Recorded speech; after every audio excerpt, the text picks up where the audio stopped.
Welcome back to another episode of Hitting the Field. I am your host, Alex Funderburke, and we have a great show for you today. We got some NFL talk, and we're also going to dive into men's college basketball and what a crazy season that has been. It's going to be a great show. I can't wait for you guys to watch it. Hitting the Field starts now.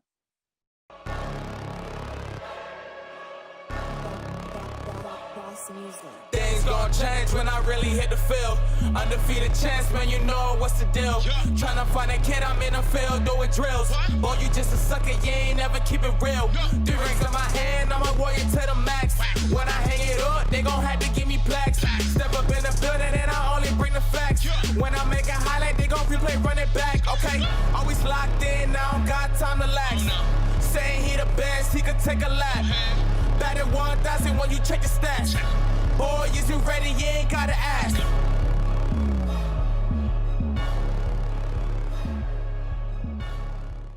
What's up, everyone? Welcome back to another week of Hitting the Field. I'm your host, Alex Funderburke. I'm joined by Kennedy and Ross this week. Kennedy, how are you doing? I'm doing really well. How are you, Alex? I'm doing great. And Ross, how are you? I'm doing pretty good. Here to talk some football, a rare occasion. I'm still mad the Dolphins didn't make the playoffs, so I've been watching this out of spite to see Tom Brady lose. Which, we'll talk about it today. We know still hasn't. So Super Bowl number 10, am I right? Super Bowl number 10, did I get that right? 10 or 11? Yep. It's number 10. You're right. All right, let's talk about it. All right, so that's actually the first game we're going to talk about. We're going to jump right into it. For the first time ever, the team hosting the Super Bowl will be playing in it. Tom Brady, he went to Green Bay. He tried to choke. Then he got a controversial call at the end, and he came out on top to beat the Packers 31-26 to win the NFC. Ross, what were your immediate takeaways from that game? That Tom Brady's the GOAT. Although he was not the leader of the game, and obviously I think between the two quarterbacks, Aaron Rodgers, who's going to be the MVP this season, had the better game. This man just won the NFC Championship. It wasn't enough to win 9 AFC championships. He had to go win an NFC Championship. Another thing I took away from the game was, I don't know what you guys think, but I think Aaron Rodgers could have ran that ball on that third down. Oh, he for seemed like sure. He had enough space. I was screaming at my TV. Listen, would he have made it? I give about an 80% chance, but it was way better than whatever he did. I don't even remember it. Didn't he just throw it to the ground or threw it to a slant route? And, of course, the controversy of the game, the call at the end. Listen, 2 things could be true. Was it a foul? Yes. He held his jersey. Do you call that after waiting 10 seconds, letting the players complain, and after the whole game of having, they were pretty lenient throughout it? You don't make that decision at the end of the game. So that was a very anticlimactic way of ending. Overall, biggest takeaway of the game was Tom Brady again, though. That man is ridiculous. So congrats to them. I'm glad, winning the AFC East all those years wasn't enough. He now has won the NFC Championship. Yeah, he now has the same amount of NFC championships as Aaron Rodgers and Drew Brees.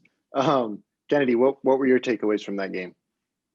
Well, I could hear how painful that was for Ross to say, but definitely Tom Brady is the GOAT. I hate to say it too, because, I'm a Saints fan, so I was hoping the Saints would pull it out in their last game versus the Buccaneers. But Tom Brady's just an amazing athlete, not just for his age, but just being in the NFL. I think for the Bucs, it's a really good look for whoever they bring up behind him. You see Patrick Mahomes is the GOAT in the making. But I think with this game, Aaron Rodgers definitely should have won. He should have ran the ball. I was screaming on my TV too. I was like, I can't believe he forced that pass. But I think it was just an overall tit-for-tat game. I wasn't really too impressed with the offense of either team, but the Buccaneers defense definitely won this game for them. Yeah, no, it was definitely a great game. I really thought Aaron Rodgers should have ran. I mean, he could have ran on second down too, but instead he tried to hit Devontae Adams and missed him. But that call at the end, if you're going to let them play the whole game, you let them play. You let contact slide. You cannot call that there. And not to mention they missed a hold on Wirfs on that play too. But after the game, Aaron Rodgers, who is probably going to be the MVP this year, he said his future was in doubt, and he said he wanted to take some time to think about it. Ross, do you think we've seen the last of Aaron Rodgers in Green Bay? No, I think he does come back. I think obviously after a loss like that, especially on that fourth down, when you don't let your best player make that decision. Yes, you are the coach. Yes, you are the decision maker. But if Aaron Rodgers says, hey, I want to get out there and throw the ball, give me a chance on, what was it, a 4th and 8, you let him take it. So obviously it's recency bias with him. I think he's a little upset because the game didn't go his way. He didn't have a chance to win it. You hate having to see your defense go out there, especially on a bad call and lose a game. You never even had a chance to go on a game-winning drive, try to catch him. I think he comes back. I think he has a good relationship with the new coach over there. I think there's a reason he's MVP this season. I think he's got along with this coach better than the last one. I think the chemistry there, I think the camaraderie is there. He has a lot more weapon than he usually has. The problem with Aaron Rodgers for many seasons is he didn't have that guy to throw to. He had Jordy Nelson for a couple seasons here and there. But Devontae Adams is arguably the best wide receiver in football, right? When you have that, you have Aaron Jones, who didn't really show up last night, but still a very reliable running back. You come back. I think he's just a little upset. I think we'll get over it. I do not think it's the last we'll see of Aaron Rodgers in a Packers uniform. Kennedy, do you think we've seen the last of Aaron Rodgers in Green Bay? I definitely don't think so, because if you just look at his stats throughout the season, that's put him in the MVP category and will probably win it. It shows that Aaron Rodgers still has a lot. I know he said after the game he kind of felt like he was just gutted out a little bit, probably why he did not run that ball. But at the end of the day, I don't think that this was a game where we said, okay, well, Aaron Rodgers is completely terrible. You only throw 1 interception compared to Tom Brady's 3, and Tom Brady still wins the game. So I think it's not the same as looking at Roethlisberger and with the Steelers and saying, okay, it might be time to hang it up. For Aaron Rodgers, I think this is just like Ross was saying, you don't want to go out on this game. I think we'll definitely see him back with Green Bay. I definitely want to see him back with Green Bay because I think he's a great quarterback, not just for age, but just from growing in the NFL and how he's just grown as a player. I think he's a phenomenal quarterback, and he's definitely going to, if he wants to, put himself up there, I think he should come back and finish out a couple more seasons with Green Bay. So I have a hot take. I think we did see the last of him in Green Bay, but he's going to be in the NFL next year. It's just not going to be with the Packers. I think he's fed up. They don't draft him help. They drafted his replacement in Jordan Love. I think he's going to be a San Francisco 49er. I think he's going to go home. He's going to go home. He's a California kid.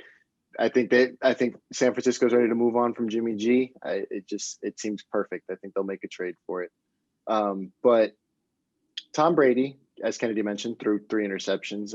He wasn't all that impressive. 20 of 36, 280 yards, and those 3 picks were all pretty bad.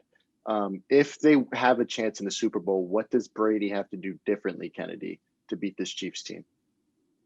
Well, I think like we were saying earlier, that this was a really good defensive game for both teams. I think the Packers really pushed the pocket and really showed that, okay, we're going to put some pressure on Brady, but Brady also made some really tough passes. Now, against the Kansas City defense, I think it's going to be quite tough because the Kansas City defense is so quick to get off the line, and they have such deep coverage that it's kind of hard to pass. So I think the run game is going to be very important. We saw it with the Bills, and they weren't able to do as well in the run game, but I think it's going to be very important. But for Tom Brady specifically, I think he's just going to have to make smarter passes. You can't continue to force the ball. You can't continue to, throw those picks and not just such obvious reads, especially against this Kansas City defense. So for him, making smarter passes, seeing where your offense is, making sure they're completing their routes before you throw the ball, and I think that he'll be fine. Ross, what do you think Brady has to do differently? Because I think we can all agree if he plays like this, or if he played like he did yesterday against the Chiefs, they don't win that game. Yeah, I'll disagree and have a little pushback to both of you guys. I think Hail Mary throw to Mike Evans was a bad throw, but I think Evans overran the route from what the announcers are saying. And Mike Evans also had I believe the second to last interception game, he had both hands on it. You got to reel it in. The other interception, Tom Brady's fault. That'll be the first thing. And also, as far as Kennedy said, throwing it to a spot, that's what NFL quarterbacks do, right? They don't throw to receivers, they throw to spots. If it's a throw like that and that kind of mistake, I typically would blame the receiver. There was throws, you could see Aaron Rodgers, Tom Brady, all the greats, they throw the ball before the receiver even turns because you only have a split second. It's not college football, right? Where you could literally Duke could be standing at the 50-yard line just waiting for the ball, and you'll throw it right to him. You got to find a spot. Either way, what Tom Brady has to do is just be comfortable throwing the ball deep and give him a little pushback, right? As a Dolphins fan, I could relate everything to the Dolphins. Quarterback like Tua, what made it so problematic is when you're not afraid of the deep ball, you only got to cover this much of the field, right? You don't have the whole thing to cover. Tom Brady's going to let the ball fly early. That's my prediction. I think he's going to show. He had one really nice throw to Evans within the 71-yard. It was a 71-yard play, I think a 40, 50-yard throw, if I'm not mistaken. He still has enough of a cannon in him. He's no Patrick Mahomes, but he's got to throw the ball early. I think that's the first thing. You have to establish the fact that we will go deep. We're not just going to run the slant routes that the Patriots were so prominent with, where they just had a guy in the slot, ran slants, got 8 yards every play, and just went down the field, scored every time. They need to show that they could go deep. I think that's the first key for Tom Brady. Second, limit some of the mistakes. I'm not going to tell Tom Brady to be a smarter quarterback because there's no smarter quarterback ever than Tom Brady. But also know your capabilities at this age. You're 42, 43 years old. Maybe have a little more trust in Jones and Fournette this game. And I think the Bucs are going to have a real challenge for the Chiefs. Although I'm sure we'll talk about it later. They're not exactly my pick. Interesting. So I do want to move on to the AFC Championship game. And Patrick Mahomes continues to be the greatest quarterback I've ever seen play, leading the Chiefs to a 38-24 win over the Bills. And it being 38-24, it felt a lot larger than that. Kennedy, what were your takeaways from this game? Well, I think we all knew that this was going to be a tough game for Buffalo regardless. I think Buffalo is one of those teams that we really did not expect to see here, despite having such a good season. But I think Josh Allen did as well as he could with what he was given. I think that we saw so much potential in him as a quarterback and seeing that he's going to last long in this league. Like you said, Patrick Mahomes is proving himself for that $500 million check that he got. He's definitely proving himself, but not just for the money, but just showing that he is one of the greatest quarterbacks to play this game. It's fun to watch. I mean, the Chiefs offense, you don't know who to watch because everybody is everywhere and you don't know if it's Kelsey or if it's Tyreek Hill or if it's Edwards-Helaire. So it's just so many fun things to watch with the Chiefs. And of course, their defense is so electrifying too. So it's just a really fun game to watch when the Chiefs are playing. And I'm really excited to see them come back to the Super Bowl and see what they do against Brady. Ross, what were your takeaways? Patrick Mahomes, that man's ridiculous. He got 1 foot. He's got 1 toe missing from turf toe. Probably, listen, he passed concussion protocol. How much do I believe it? It's not up to me. He didn't pass it. It takes 3 weeks to a month, so it's been a week. Yeah. He's covered. Either way, he has half a brain, half a foot, and this man is still the best quarterback in the league by a solid margin. That shovel pass, not even a shovel, because a shovel is this, an underhand scoop. Yeah. To Travis Kelce, I was like, what are we doing? Like, that's something you do when you're like in the 3rd grade and you just like toss it. Like you don't pull that in an NFL game, and he just does that normally. There was one throw, I'm gonna botch it. I remember he was falling to the ground, being twisted on a sack, and he just sidearmed it right to Kelce. Yeah. This team is very hard to beat. I don't obviously we know that, but when you have tools like Kelce, who's the best catcher of footballs in the league, because he's the tight end, so I'm not gonna say the best receiver in the league, but no one catches a football better than Travis Kelce. You have the fastest man to have ever walked this earth, Tyreek Hill. And on top of that, you have a solid defense. And on top of that, you have a good running game. What are you going to do, right? You're the Bills. You're happy to be here. You're glad you were able to win the AFC East because Tom Brady's gone and the Dolphins can't do that much, right? Josh Allen's a young quarterback. You build on this. He didn't have a great game. He obviously had some nerves, made some dumb throws, and I think the key was they shut down Stephon Diggs for the first 3 quarters almost completely. I think he only had 2 catches, and their running game was non-existent. So between all those things, and they're not stopping the Chiefs' offense. There's no way. The defense is just not good enough. When they were up 9-0, I remember the Dolphins were up 14-0 against the Chiefs early in the semester, season, whatever you want to call it. And I literally went to get food, came back, and the score was tight. And I think they scored 35 straight points. I'm probably wrong on these stats. I just know we lost by a good amount of points. This team is very hard to beat. Patrick Mahomes is the best quarterback in the league. And now you're giving him 2 weeks of recovery. If he's only playing at 90, let's say this game he played at 60% capacity. If you even bump him up to 90, not even 100, I do not see how this team loses. I just don't see it. Don't. Yeah, no. I'm with you there. This Chiefs team is absolutely insane. Like you mentioned, they have the fastest man on earth. They also have the 2nd fastest man on earth in Hardman. So like, cool. If you can find a way to slow down Tyreek Hill, they're just gonna burn you a Hardman. Yeah. I've never seen an offense like this. And like you said, when they went down 9-0, there were some people on Twitter like, "Oh, the Chiefs are frauds." I was like, "Do you know who's the quarterback of the Kansas City Golden Chiefs?" State Warriors of football. Like, Adding off 21 points is not going to take a lot of time. Exactly, and like you Not gonna blinked, take and it was 21-9. Like this Kansas City Chiefs team is absolutely insane. But this next question is probably going to get pushed back from Ross. But seeing how the Bills and Chiefs do seem to be by far the two best teams in the AFC, do you think, and they're both pretty young, do you think the AFC is going to be run by the Chiefs and the Bills for the near future? Ross, we'll start with you. It seems like the two obvious choices, right? Top of my head, it's just, listen, as much as a Dolphins fan I am, Tua's not going to do it, even if we trade for Deshaun. But here's the thing. The Chiefs and the Bills are at the top. The Chiefs are here, right? If they're able to keep even 75% of their weapons, they lose one or two. Maybe they lose a Hardman. If they're able to keep just Kelsey and Hill and Mahomes, if those three in a decent offensive line and an okay defense, they will be contenders, especially with Andy Reid at head coach. And Josh Allen is a great young quarterback. And Stephon Diggs has showed why he's one of the better receivers in the league. I feel like maybe he was counted out a little when he went to Buffalo. And obviously he was on the field last night, as you guys saw. You watched the whole celebration, right? I think they're coming back with a vengeance. I see these two teams as the top teams. I think teams like Pittsburgh are only going to go down because of age, right? Who knows how long Big Ben's going to be playing. This could have been his last game, right? It should be his last game. Could be his last game. But either way, those two teams should be prevailing for the next few years, unless, it's football. Couple injuries, couple annoyed people, teams get shifted. There's a reason there's not a lot of dynasties in football as compared to sports like basketball. It's hard to stay around. It's hard to stay healthy. But, man, it looks like they got a couple more seasons at least, both these teams, especially the Chiefs. If the Chiefs are able to keep this going, this is the next football dynasty, no question, if it's not already.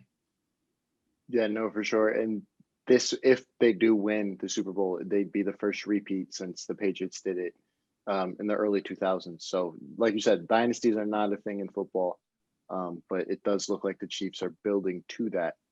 Yeah. Kennedy, are these the two teams in the AFC for the near future? I think with the Chiefs, it's a definite yes. I mean, like Ross was saying, even if you lose some smaller players that still add to your offense, you can still do enough as long as you have Mahomes and Kelsey. I mean, what more do you really need?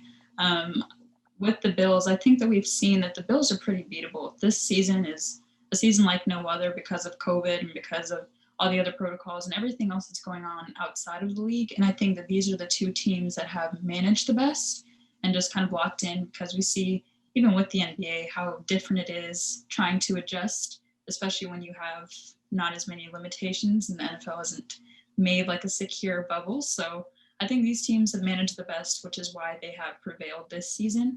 Now, do I see the Bills coming out next season and just dominating the AFC East? I can't really tell you that right now. I think that they're in a great position to do that because they're so young and they still have a lot of people that are under contract. But like I said, I think until we see them play next season and we see how different teams shift, we saw it when they played the Ravens, that they can choke.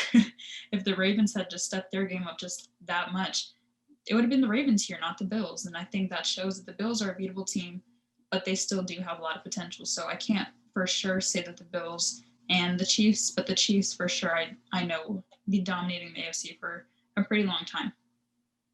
And we saw these two teams, the Bucs and the Chiefs, play already. And Kansas City's offense went ham. They went crazy. I think Tyreek Hill had 400 or 200 yards in the first quarter. So we know what the Chiefs offense is going to do. But the Bucs offense did get them back in that game. So what does this Chiefs defense have to do, Kennedy, to limit Tom Brady and the explosive Bucs offense? Because they might be getting Antonio Brown back. They can keep Antonio Brown. I'm sorry. But I mean, it's the same thing with the Bills. The Bills knew coming into this game that you were going to have to run the ball because they have such deep coverage in the backfield that it's pretty hard to throw deep. And we saw in the game versus the Chiefs and the Bills that they're going to defend the ball. And then, like I was saying, their D-line is so quick off of the line that it's hard to, stay in the pocket.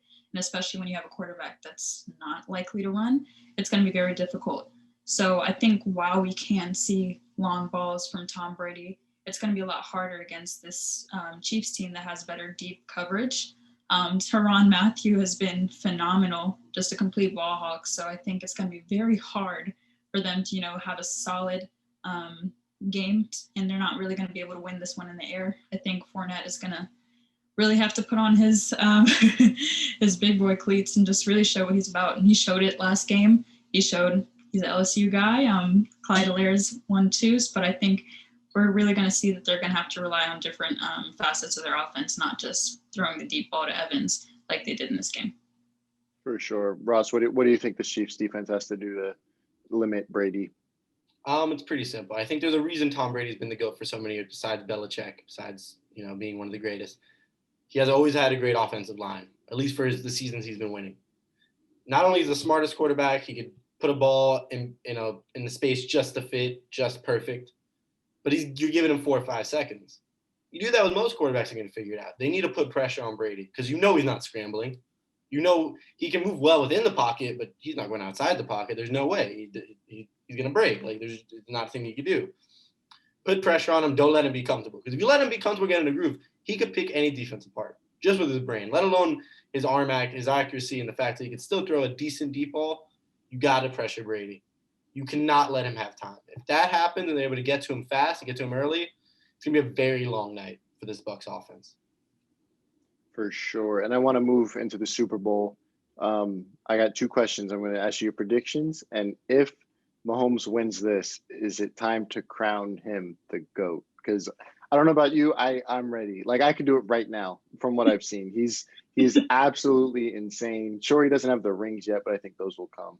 But Kennedy, I want to start with you. What are your predictions for this Super Bowl?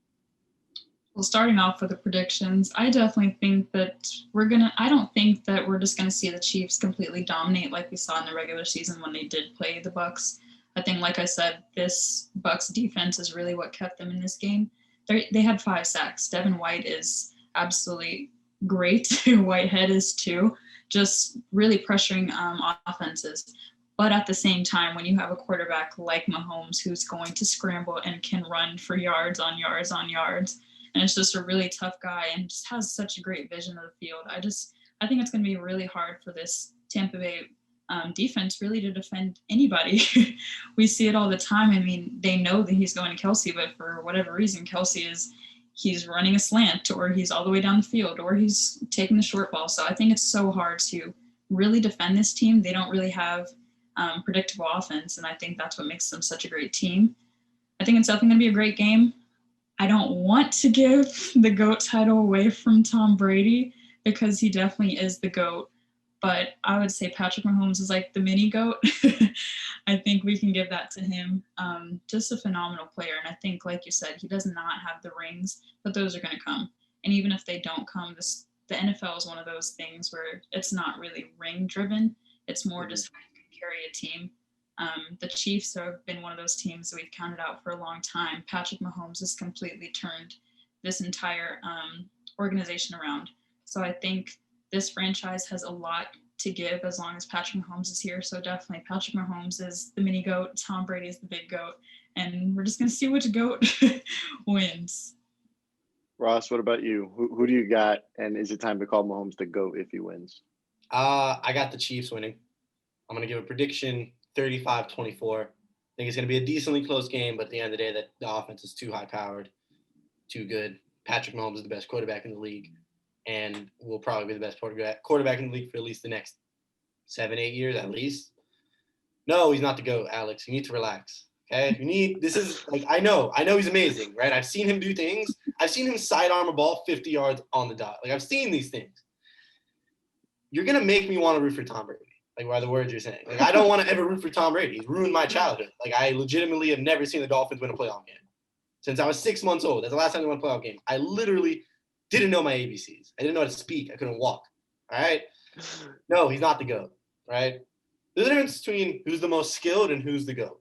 If you go by a pure, like, metric of, like, who throws better, who runs better, who can do this better, maybe Patrick Mahomes has more skill.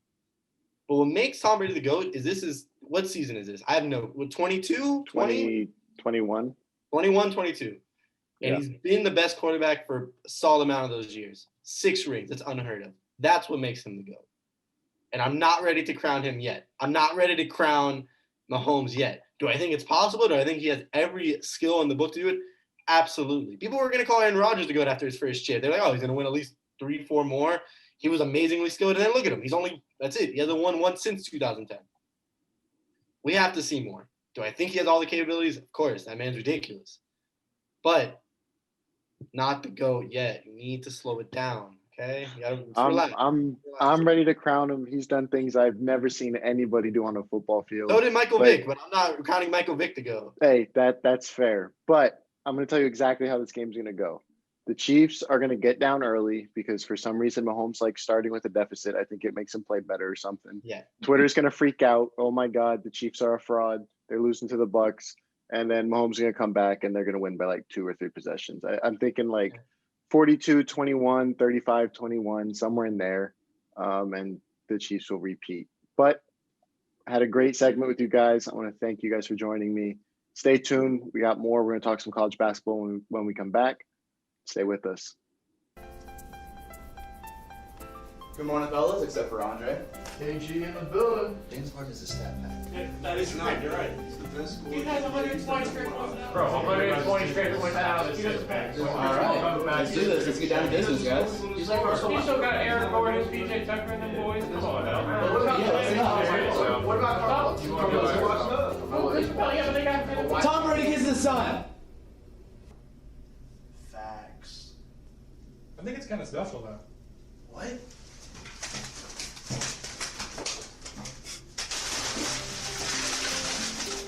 What are you talking about, man? Crazy, man. Don't ever say that. This is your dad. Welcome back, everyone. It was a great first segment where we talked about the NFL, but now I'm joined by Tyler and Nick. We're going to talk some college basketball. Nick, how are you doing? I'm doing good, Alex. It's an exciting time right now in sports, and college basketball, of course, is kind of just weaving in and out of everything going on. And it's been hard to keep track of with all the postponements and everything going on, but it's been a good season. I'm glad to get into it today. And Tyler, our college basketball expert, how are you doing?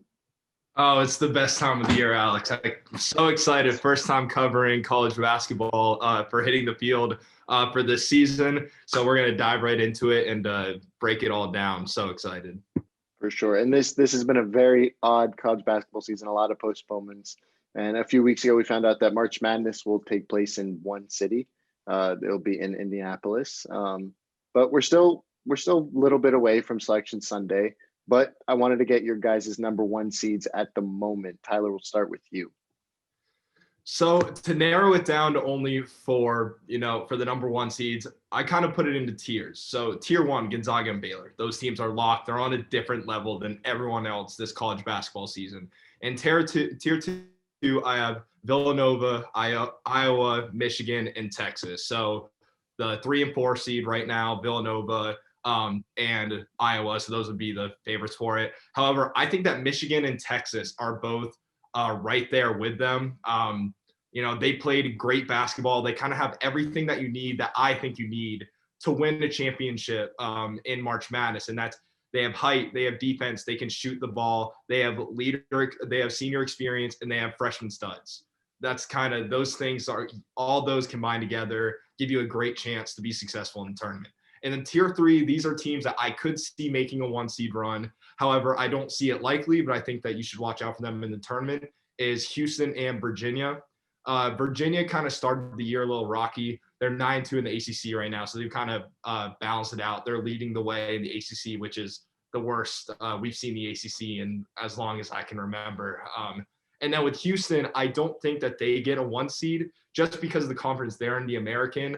When you have so many teams in the Big Ten that are competing, 1 loss for Houston in the American is equal to about 3 losses for a team in the Big Ten.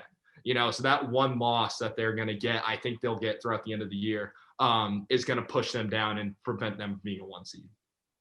For sure. And like you said, we've never seen the ACC this bad, at least in our lifetimes. It's very weird. But Nick, if you had to guess right now, would you take Gonzaga and Baylor to win the championship or the rest of the field? Because right now it really does feel like Baylor and Gonzaga are just so far ahead of everyone else.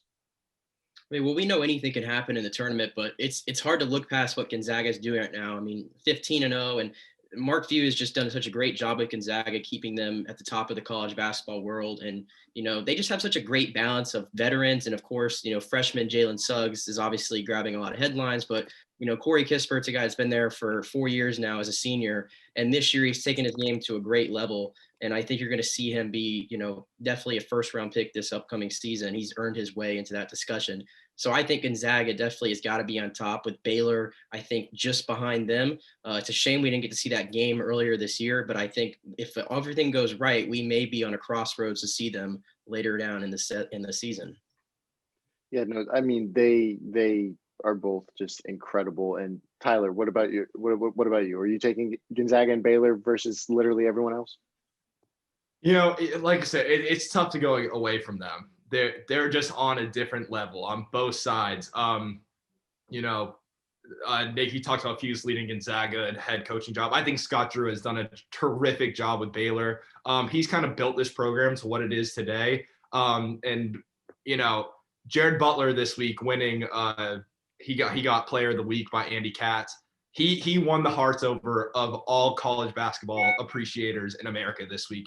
He can shoot the ball. He can pass the ball. He's so smooth with it. He's just an exciting player to watch, which I think is something that you can't seem to find players that are being as consistent as he's been. You have Luka Garza, obviously that's a headline. He's the front runner for Player of the Year. Other than that, you've seen guys kind of have their rises and their falls this season. The same with teams overall. So I think that Gonzaga and Baylor, that's the national championship game. However, I think that Texas is the next best team to get in. Not a Big Ten team as much as I'd like to see. I think that Texas is built the best to win a championship. Hey, I would love to see Shaka Smart get back to a Final Four. Those VCU days were a ton of fun, especially when I was in elementary school living in Virginia. That was amazing. But I want to talk about one of the blue bloods now. One of the blue bloods that is really, really struggling. I want to talk about Duke. They're 5-5 right now, 3-3 in the ACC. Tyler, what's up with my Blue Devils, man? They're just not the Duke Blue Devils that we're used to seeing. And, this is a season that, so many different things can happen. We've seen a lot of different things, postponements, cancellations. We know how Coach K, the great Coach K, how he isn't necessarily 100% supportive of his players playing. But you kind of see with teams like Duke, Carolina, and Kentucky, who are all struggling this season, you see something with them out there on the floor. They're all on the same page. They're all very fluent. The game is coming naturally. They're a unit of one.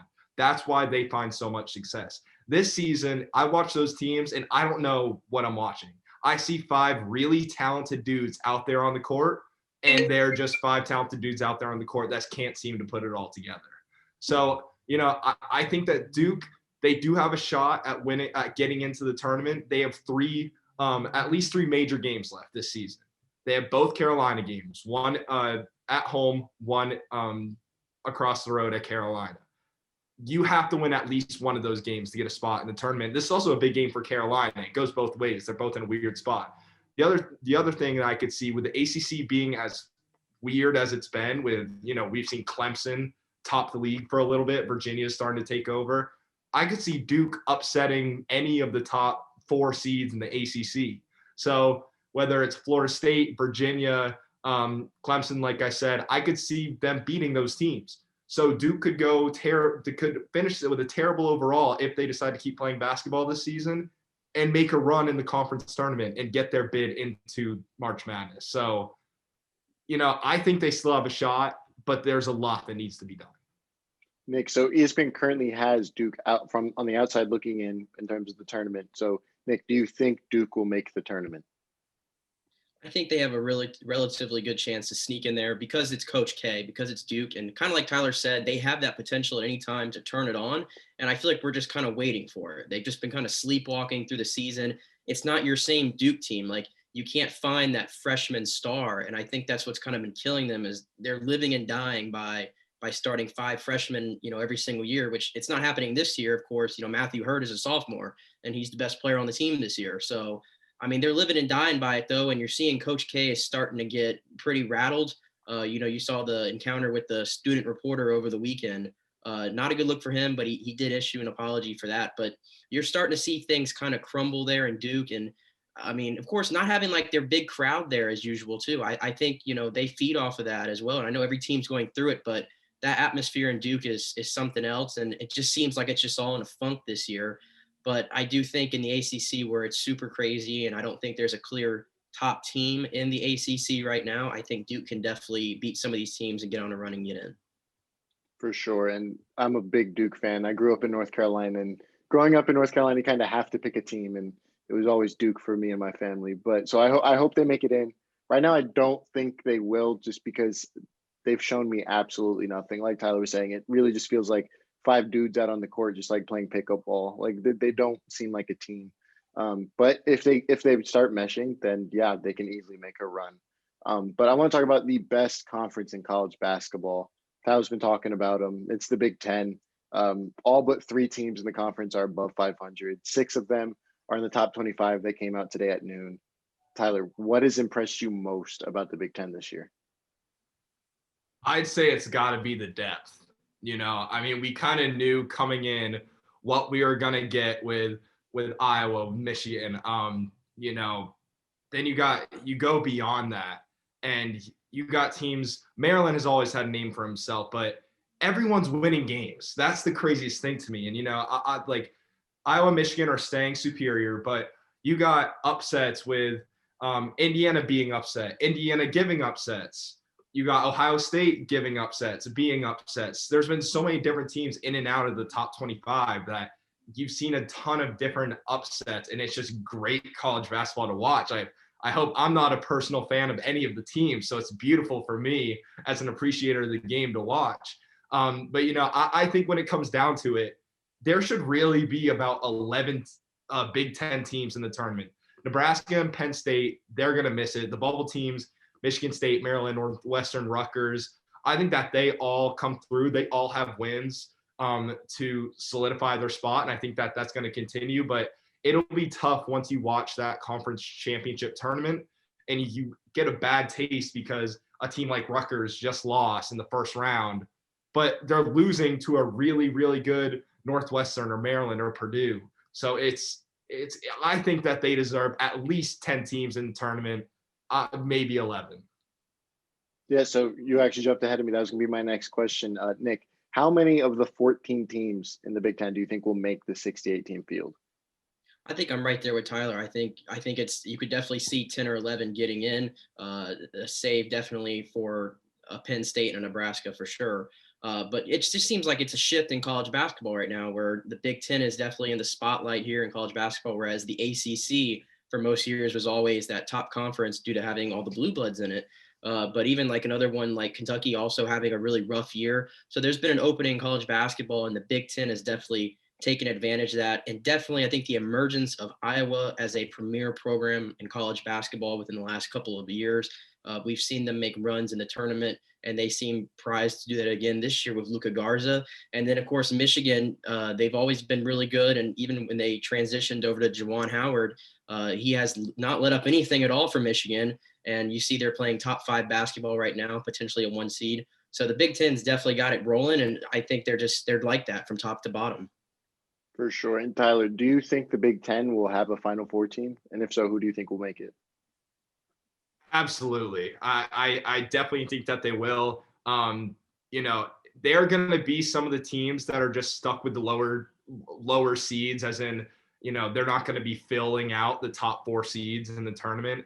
But they're going to be teams that are upsetting other conference teams out of the higher seed, and someone's got to make it in. They're just, Wisconsin, Illinois, those kind of teams, they've had their ups and downs this season. They both been within the top 10. They're both currently outside of the top 10 looking in. So, and that's not even, you still got Iowa and Michigan who are playing really, really good basketball. Ohio State, who knows where they'll be at. Minnesota, there's just so many teams that could potentially make a run. Indiana, Trace Jackson Davis has been playing out of his mind. I've really grown a liking to him this season. So I think that there will be at least 1, if not 2, 3 4 teams in the Final Four for Big Ten. Could you imagine an all Big Ten Final Four? That'd be crazy. This is the but year. This is the year to do Hey, it. this is the year it could happen. I know I want to talk to you, Tyler, about you have some games of the week you want to look out for. So tell the people what they should be watching this week. All right.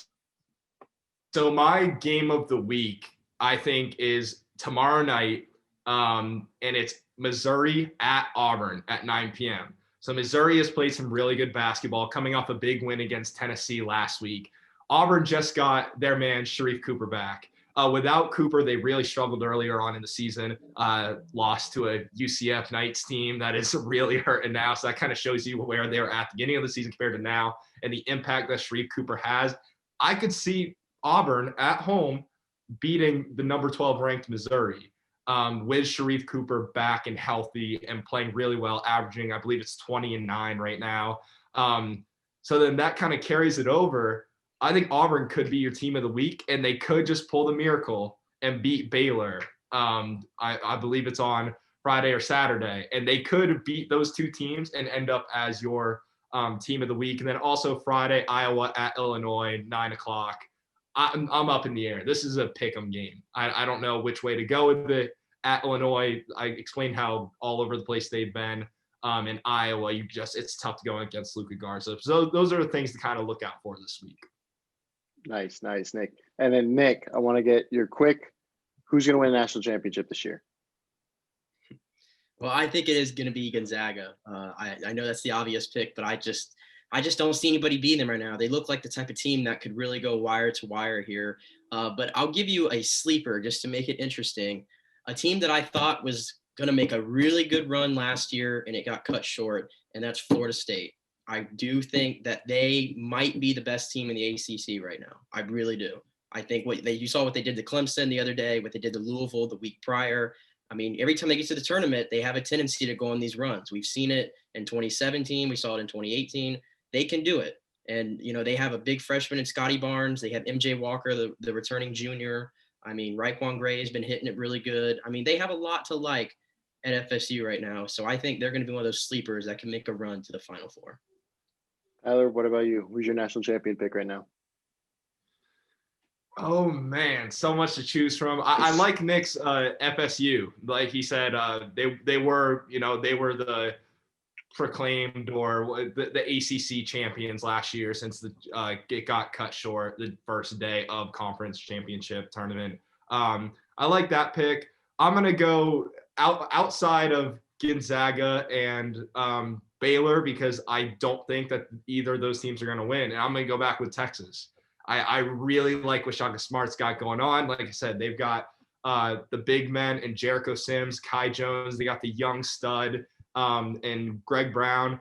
And then Coleman and I can't remember their other guard's name. They've got some great guard play going on in Texas. So they're deep. They got defense. They can shoot the rock a little bit better. I think that might be able to come, but I think their overall physicality, I think, is a good chance to get them a bid to the Final Four and even the national championship. For sure. I'm not going to go with Gonzaga either because we've seen Gonzaga get to this point where they're a 1 seed and they just never seem to come through. Last they lost that heartbreaker to UNC in the finals a couple of years ago. But there's just something about Gonzaga where they can't seem to get over that hump. I don't think they will this year. I'm gonna go with Baylor though. Just something about them. That team is special. I really believe in them this year, but I could also see a team like Texas making a run and winning it all. I want to thank you guys for joining me. We had a great second segment talking about college basketball. We got one more left, so stay with me, and we'll be right back.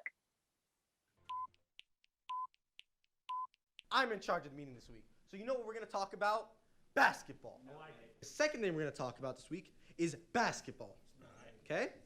And the third and last thing we're going to talk about is basketball. Yeah. God, yeah. It's ridiculous. I want to quit. Can I quit? Take that. Look at the screen.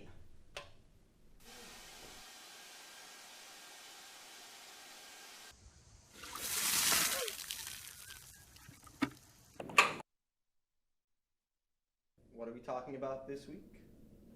Basketball. Welcome back, everyone. We had a great show. I want to thank all my guests for coming on and, having a great conversation about the NFL and college basketball. And my rant this week isn't a rant at all, actually. I want to talk about Hank Aaron. Hank Aaron passed away this week, and anyone who knows me knows how important baseball is to me and my life. It's always been my escape from the world. And while I never once saw Hank Aaron play live, he still had a huge effect on me. He was, is, and always will be an American hero. As a child, he played baseball with a stick and bottle caps because his family couldn't afford baseball equipment.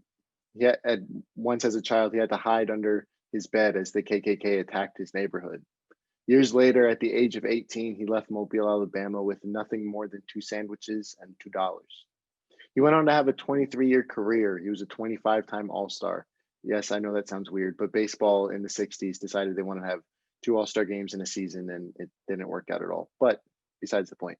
And out of those 25 All-Star games, he played in 24 of them. He retired baseball's home run king, hitting a grand total of 755 home runs. Once the Braves moved from Milwaukee to Atlanta, he became a fan favorite in the Deep South. I mean, who could have seen a black man becoming a hero to so many white people in Georgia during the peak of the civil rights era? I couldn't. Then on April 8th, 1974, Hank Aaron made history. He hit his 715th home run against Los Angeles Dodgers lefty Al Downing to become baseball's home run king, surpassing the great Babe Ruth record that lasted for nearly 40 years. When it was hit, the great Dodgers announcer, Vin Scully, said, "What a marvelous moment for the country and the world. A black man is getting a standing ovation in the Deep South for breaking the record of an all-time baseball idol. This is a great moment for all of us." Hank Aaron was a trailblazer who also wasn't too shy about his talents. When asked about his approach at the plate, he once said, "I looked for the same pitch my whole career, a breaking ball, all of the time. I was never worried about the fastball. They couldn't throw it past me, none of them." So to wrap this all up, I want to say thank you, Mr. Aaron, for all you did on the field, but more importantly, the change you helped bring off of it. Rest in power, Home Run King. We'll miss you. And that concludes our show this week. Be sure to stay tuned for a great lineup of shows throughout this week. And I'll be back on Monday to bring you yet another episode of Hitting the Field. Be easy. Things gon' change when I really hit the field. Undefeated champs, man, you know what's the deal. Tryna find a kid, I'm in the field doing drills. Boy, you just a sucker, you ain't never keep it real. 3 rings in my hand, I'm a warrior to the max. When I hang it up, they gon' have to